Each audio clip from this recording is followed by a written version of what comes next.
जय जय शङ्कर हर हर शङ्कर जय जय शङ्कर हर हर शङ्कर जय जय शङ्कर हर हर शङ्कर जय जय शङ्कर हर हर. சௌந்தர்ய லஹரி, தெய்வத்தின் குரல், 6ஆம் பாகம், ஞானியும் பக்தியும். பிலாசபி, தத்துவ சாஸ்திரம் என்று தனியாக எடுத்துக்கொண்டே இந்த நாளில் பார்ப்பதால் அத்வைத ஞானத்தை சொன்ன ஆச்சாரியால் பக்தி மார்க்கத்தை அபிவிருத்தி பண்ணியிருப்பாரா? இதெல்லாம் வெறும் புரளி. எவரோ பண்ணின ஸ்தோத்திரங்களை ஆச்சாரியால் பேரில் ஏற்றுவிட்டார்கள். யந்திர ஸ்தாபனம் முதலானதும் அவர் செய்திருக்க முடியாது என்கிறார்கள். ஆனால் நம் ஆச்சாரியால் ப்ரொஃபசர் பாடம் சொல்கிற மாதிரி பிலாசபி என்று பிரித்து கொண்டு போனவர் இல்லை.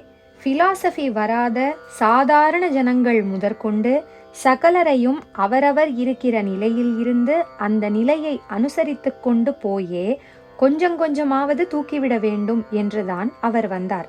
அதனால் ஞான மார்க்கத்தில் போகக்கூடியவர்களுக்கு ஒரே அத்வைத்தமாக தம்முடைய பாஷ்யங்களிலும் பிரகரண கிரந்தங்களிலும் உபதேசம் பண்ணினாலும் மற்ற ஜனங்களை உத்தேசித்து அவரவர் ஸ்வதர்மப்படியான கர்மாவையும் பக்தியையும் நிரம்ப போஷித்து விருத்தி செய்து கொடுத்தார். இதற்காக க்ஷேத்திரம் க்ஷேத்திரமாக போவது, ஆலய பிரதிஷ்டையும் யந்திர ஸ்தாபனமும் பண்ணுவது, ஸ்தோத்திரம் செய்வது முதலானவற்றை பண்ணினார். எல்லாம் ஒன்று என்கிறவன்தான் ஞானி. பகவான் பக்தன் என்று இரண்டாக பிரித்துள்ள போதே பக்தி இருக்க முடியும். அதனால் ஒரு ஞானி பக்தனாக இருக்கவே முடியாது என்று ஆர்கியூ செய்கிறார்கள். ஆர்கியூ செய்கிறவர்கள் தங்களுக்கே அத்வைத ஞானம் வந்துவிட்டதாக சொல்லிக்கொள்ள முடியாது. ஆனால் நிஜமாகவே அப்படிப்பட்ட ஞானத்தை பெற்றிருந்த சுகபிரம்மம் எப்படி இருந்தார்? மதுசூதன சரஸ்வதி எப்படி இருந்தார்? சதாசிவ பிரம்மேந்திராள் எப்படி இருந்தார் என்று பார்த்தால் அவர்களெல்லாம் பரம பக்தர்களாகவும் இருந்து கொண்டு பக்தி நூல்களை உபகரித்திருக்கிறார்கள். ராமகிருஷ்ண பரமஹம்சர் கூட அத்வைத்தத்தை ஒப்புக்கொண்டவர்தான். ஆனால் காளி காளி என்றே பக்தியாக இருந்திருக்கிறார். சமீபத்தில் ரமண ரிஷியும் அருணாச்சலேஸ்வரரை ஸ்துதி பண்ணி இருக்கிறார். இன்னொரு பக்கம் மாணிக்க வாசகர், நம்மாழ்வார், அருணகிரிநாதர், தாயுமானவர் மாதிரி பக்தியிலே உருகி உருகி பாடியவர்கள் அத்வைத அனுபூதிமான்களாகவும் இருந்திருக்கிறார்கள் என்பது அவர்களுடைய பாடல்களில் அங்கங்கே ஃபிளாஷ் ஆகிறது. ஞானி பக்தி கிரந்தம் பண்ணக்கூடாது என்றால் அவன் ஞான கிரந்தமும் தான் பண்ணக்கூடாது என்பேன். இவர்களுடைய வாதத்தின்படி ஞான நூல்களை பண்ணினவர்கள், ஞான உபதேசம் பண்ணினவர்கள் அத்தனை பேரும் ஞானி இல்லை என்றுதான் ஏற்படும் என்பேன். ஏன் இப்படி சொல்கிறேன் என்றால், ஞானி லட்சணம் என்ன? லோகமெல்லாம் மாயை, தங்களை தனித்தனி ஜீவாத்மா என்று ஜனங்கள் நினைத்து கொண்டிருப்பதெல்லாம் அஞ்ஞானம் என்று அனுபவத்தில் தெரிந்து கொண்டு இப்படிப்பட்ட லோகத்தையும் அதிலே அஞ்ஞானத்துக்கு ஆஸ்பதமாக இருக்கிற மனசையும் தொலைத்து முழுகிவிட்டு அப்படியே அகண்ட ஆத்மாவில் அத்விதீயமாக எல்லாம் தானாக தனக்கு வேறில்லாமல் இருக்கிறது தானே ஞானியின் லட்சணம். அப்படிப்பட்டவன் உபதேசம் பண்ணுகிறான் என்றால், புஸ்தகம் எழுதுகிறான் என்றால், அது ஞான விஷயமான பிரசங்கம் புஸ்தகம் என்றால் கூட எப்படி சரி வரும்? இவனுக்கு வெளியிலே நிஜமாகவே லோகம் இருக்கிறது, இவனுக்கு வேறாக நிஜமாகவே தனித்தனியாக அநேக ஜீவாத்மாக்கள் இருக்கிறார்கள் என்று இவன் நினைத்தால்தானே அப்படி இவனுக்கு வேறாக உள்ள லோகத்தை உத்தரிப்பதற்கும் ஜீவர்களுக்கு ஞானம் தருவதற்கும் இவன் எழுத்து மூலமாகவும் பேச்சு மூலமாகவும் உபதேசம் பண்ண நினைப்பான். இப்படி பார்க்கும்போது அத்தனை ஞானாச்சாரியர்களும் வாஸ்தவத்தில் ஞானி இல்லை என்றுதானே ஆகிவிடும். அந்த மாதிரி சொல்லலாமா? சொன்னால் எத்தனை அபச்சாரம்! ஞானிகளாக இல்லாதவர்கள் தந்த உபதேசத்திற்கு என்ன சக்தி இருக்கும்? அனுபவியாக இல்லாத ஒருத்தனின் வாக்குக்கு என்ன பவர் இருக்கும்?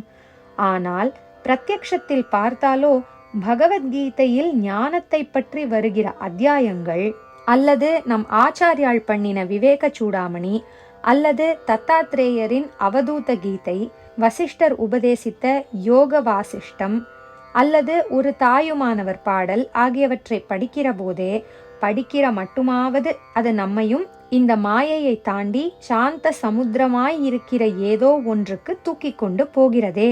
பக்குவஸ்திதியில் இவற்றை படித்துவிட்டே ஒரு வேகம் வந்து வீடு வாசல் எல்லாவற்றையும் விட்டுவிட்டு காட்டுக்கு குகைக்கு போய் ஏகாந்தத்தில் ஆத்மாராமர்களாக உட்கார்ந்து கொண்டவர்களும் இருந்திருக்கிறார்களே. இவற்றை எழுதியவர்கள் அனுபவ சிகரத்தில் இருந்து கொண்டு எழுதாவிட்டால் இந்த சக்தி அவர்கள் உபதேசத்துக்கு எப்படி வரும்?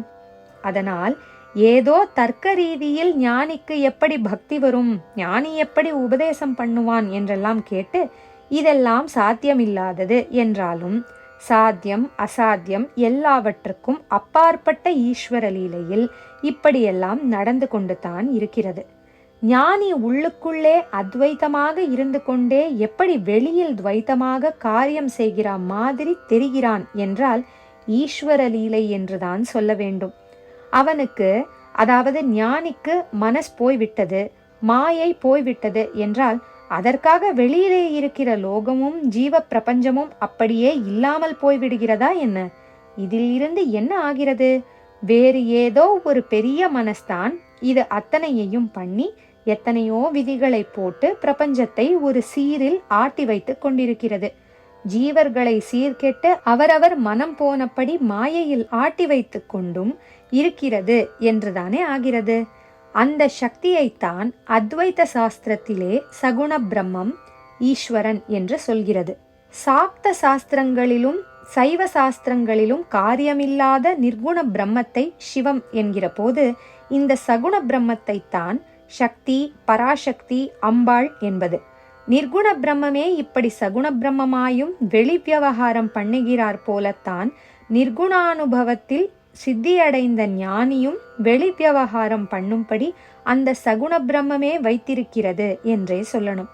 மாயை போக வேண்டும், மனஸ் போக வேண்டும் என்று ஒருத்தன் தானாக தியான விசாராதிகளால் பிரயத்தனம் பண்ணுவது ஞான மார்க்கம்.